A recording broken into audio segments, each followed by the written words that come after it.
মই কলিয়া বুলি কওঁ কলিয়া এই গাহৰি এই লাই য়েছ নমস্কাৰ মই কল্যাণ আৰু আপোনালোকে চাই আছে মোৰ ইউটিউব চেনেল ব্লগ উইথ কল্যাণ আৰু আজি ভিডিঅ'টো একচুৱেলি আমি মাঘৰ বিহুৰ উপলক্ষে আৰু ককা আইতাৰ বছৰেকীয়া উপলক্ষে ঘৰলৈ আহিছিলোঁ প্ৰায় এসপ্তাহ 10 দিন ঘৰত থকাৰ পাছত আজি আমি ঘৰৰ পৰা গুৱাহাটীলৈ অৰ্থাৎ মোৰ কৰ্মক্ষেত্ৰলৈ আমি ৰাওনা হৈছোঁ আচলতে এইটো ৰাস্তা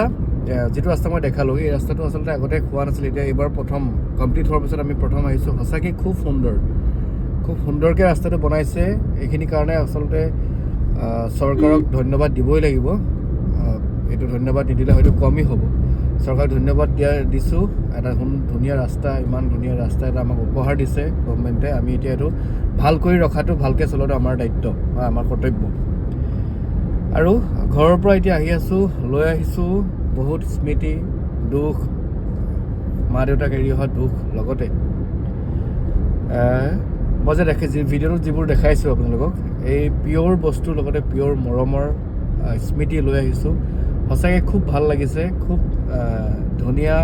এটা জাৰ্ণি হৈছে আচলতে আজি আৰু লগতে আজি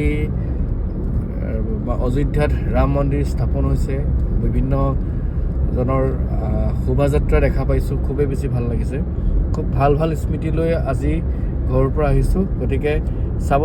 চাওকচোন ভিডিঅ'টো শেষলৈকে কি বস্তু ঘৰৰ পৰা মায়ে দি পঠাইছে পুতেক বোৱাৰীকলৈ বুলি কি বস্তু একদম ঘৰত খোৱা অকণমানো সাৰ নিদিয়া পিয়'ৰ ঘৰৰ খাদ্য কি দি পঠাইছে সকলোখিনি দেখাম আপোনালোকে ভিডিঅ'টো শেষলৈকে চাব বিহু বুলি বিহু বন্ধুত ঘৰলৈ আহিছিলোঁ আজি ঘৰৰ পৰা গুৱাহাটী অভিমুখী যাত্ৰা কৰিম আৰু অভিমুখী যাত্ৰা কৰোঁতে ঘৰৰ পৰা আমি কি লৈ যাওঁ মানে দেউতাই যে এই শাক পাচলি লগাই আপোনালোকে যে দেখাই থাকোঁ আজি সেইখিনি দেখাম কি নিম আহক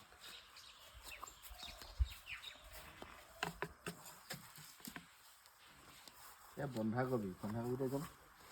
টান চাই ল'ব লাগিব কোনটো হ'ব মানে ডাঙৰ আছে নেকি এইটো ডাঙৰ আমাৰ পাছলৈ গৈ এইটো বন্ধাকবি কাটি পোৱা নাই আজি প্ৰথম কাটিছোঁ গছৰ পৰা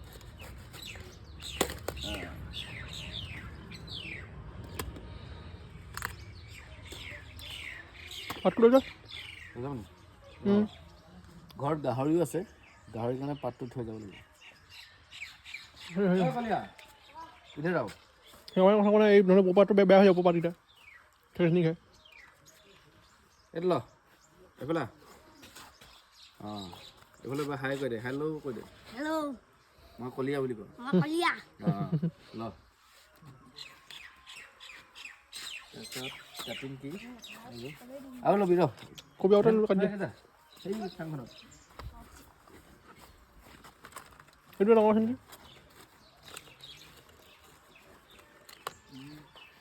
ডাঙৰ থাকিলে লৈ ল'বা এইটো ল'ম এইটো ঢিলা ঘৰতে খাব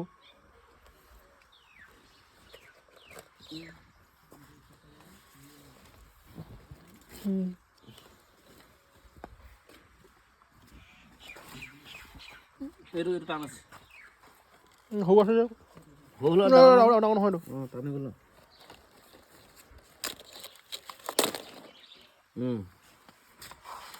ল এতিয়া যাম বকলি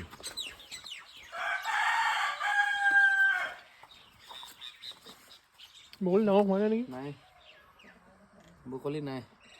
বন্ধ কি ফুলকবি অলপ আছে ফুলকবি দুটাই এইটো ফুলকবি কাটিলোঁ ঘৰৰ নলওঁ বুলি ভাবিছিলোঁ মায়ে ক'লে বোলে এটা লৈ যোৱা গতিকে লৈ লৈছোঁ ফুলকবিও এই ফুলকবিও ফ্ৰেছ একদম ফ্ৰেছ খানা আমি গুৱাহাটীতো ফ্ৰেছ খানা খাওঁ আৰু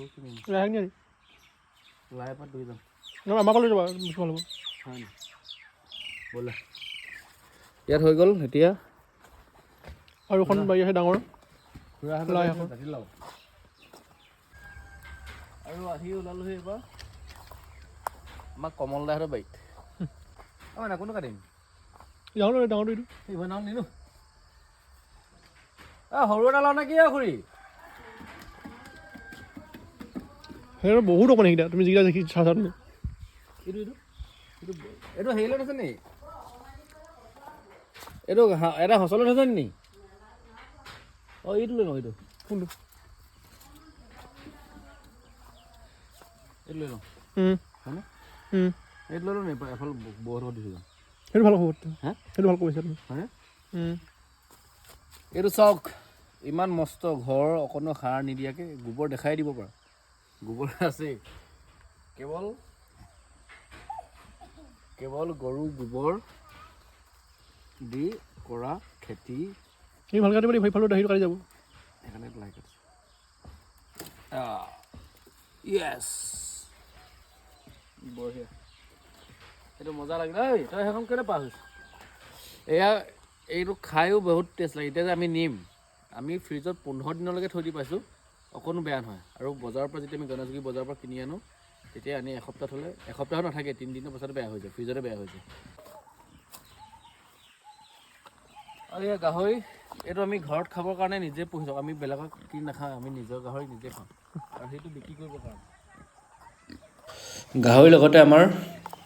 চুমকণত এখন বাগান লগাইছে পুলিবোৰ সৰু সৰু হৈ আছে ডাঙৰ হ'লে ভালকৈ দেখাম খুব ধুনীয়া হৈছে বাগানখন সিহঁতৰ নতুনকৈ লগোৱা পুলিৰ কাৰণে পুলিবোৰ ভালকৈ ধৰিব পৰা নাই আকৌ যেতিয়া আহিম তেতিয়া পুলিবোৰ যেতিয়া ডাঙৰ হ'ব তেতিয়া দেখাম বহুত ধুনীয়া লাগে আচলতে বাগানখন যেতিয়া ডাঙৰ হ'ব আৰু এতিয়া মই লাই কাটাত ব্যস্ত এইবিলাক লাইও কোনো ধৰণৰ খেতি ইয়াত সাৰৰ 0% সাৰ দি কৰা বোলে ধৰ 0% সাৰ দি কৰা এইবিলাক কলপাতত মেৰিয়াই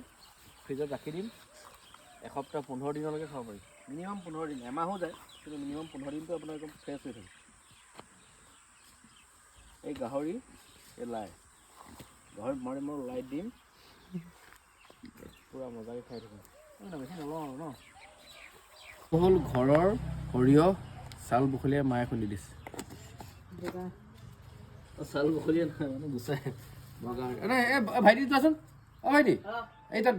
বাবাহঁত পটকৈ পানী বটল দি থৈ আহা চুমকনে মই কামত লগাই দিছোঁ বুলি ক'বা আৰু এইটো হ'ল জালুক ঘৰৰ জালুক মানে আমাৰ নাই একো নাই এইটো কি এইটো হ'ল সান্দহগুড়ি অসমৰ মাঘৰ বিহুৰ অসমীয়া স্বাভিমান সান্দহগুড়ি আৰু ঘৰৰ চাউল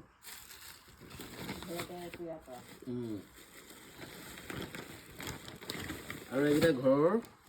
নিজৰ খেতিৰ চাউল সকলোখিনি নিজৰ গাঁৱৰ ল'ৰা বুলি গৌৰৱ কৰি সেইকাৰণে ভাল পাওঁ আৰু এয়া যাত্ৰা আৰম্ভ কৰিলোঁ মা দেউতাৰ মৰমৰ টোপোলালৈ আৰু এয়া ৰাইজে আজি ৰাম মন্দিৰ স্থাপন কৰাৰ উদ্দেশ্যে শোভাযাত্ৰা আৰম্ভ কৰিছে শোভাযাত্ৰা নহয় আচলতে তেওঁলোকে প্ৰচেছন আৰম্ভ কৰিছে এটা মন্দিৰৰ পৰা আন এটা মন্দিৰলৈ খুবেই ভাল লাগিছে ভগৱান ৰামৰ 500 বছৰৰ পাছত এটা মন্দিৰ স্থাপন হৈছে অযোধ্যাত আমাৰ কাৰণে অতি গৌৰৱৰ কথা ভক্তিৰ কথা আৰু এওঁলোকেও সেই ভক্তিভাৱেৰে প্ৰচেছনটো কৰিছে তেওঁলোকক দেখি মোৰো এনেকুৱা অনুভৱ হৈছে মই যেন তেওঁলোকৰ লগত গৈ চিঞৰি দিম জয় শ্ৰীৰাম বুলি সঁচাই আজিৰ দিনটোত এনেকুৱা এটা ঐতিহ্যমণ্ডিত দিন হৈ ৰৈছে চিৰস্মৰণীয় দিন হৈ ৰৈছে সঁচাই ভাল লাগিছে আৰু এই চিৰস্মৰণীয় দিনটোত মই গুৱাহাটী অভিমুখে যাত্ৰা কৰিছোঁ মোৰ যাত্ৰাটো খুবেই বেছি ভাল লাগিছে যাত্ৰা কৰি